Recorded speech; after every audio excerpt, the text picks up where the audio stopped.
Ustaz, wanita apakah lebih baik sholat di tarawih di rumah atau di masjid?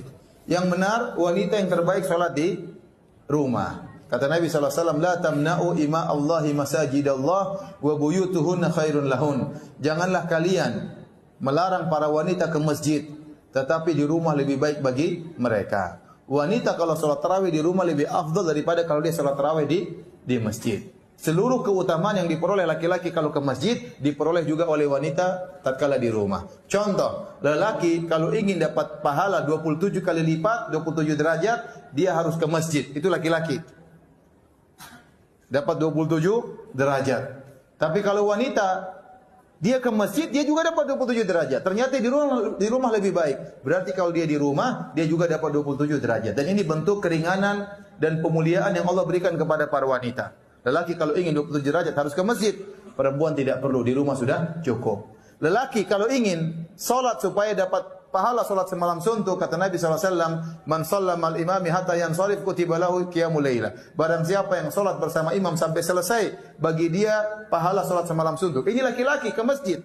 Perempuan di rumah dia dapat pahala semalam suntuk. Kenapa? Karena salat di rumahnya lebih baik daripada di masjidnya. Kenapa bisa demikian? Karena wanita memang dalam Islam hendaknya menjauh dari lelaki, menjauh dari pandangan para lelaki. Makanya di zaman Nabi SAW tatkala di masjid, Nabi berkata, khairu sufufir nisa akhiruha wa syarru sufufin nisa awaluha. Kata Nabi SAW, sebaik-baik safnya para wanita yang paling belakang. Kenapa yang paling jauh dari lelaki? Dan seburuk-buruk saf wanita dalam salat adalah yang paling depan, ya. Kenapa? Karena wanita memang sebaiknya tidak banyak menjadi pusat pandangan para lelaki. Oleh karenanya para ulama mengatakan bisa jadi wanita ingin sholat di masjid. Karena kalau dia sholat di rumah mungkin dia malas-malasan, hafalan Qur'annya tidak ada, ya.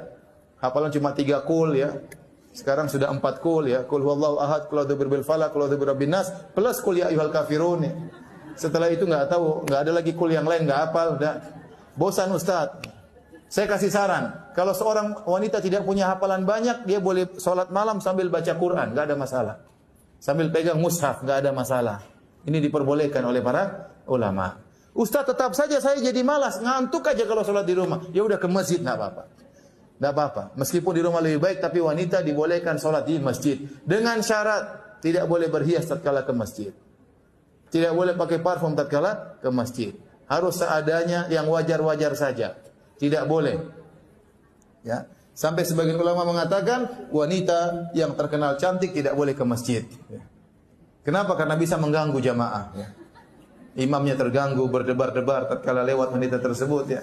Jamaah juga bisa terganggu. Jadi wanita yang terkenal cantik, masyhur ini cantik, sudah jangan ke masjid. Kalau dia ke masjid, dia berusaha pakai cadar supaya tidak dilihat oleh orang. Ya.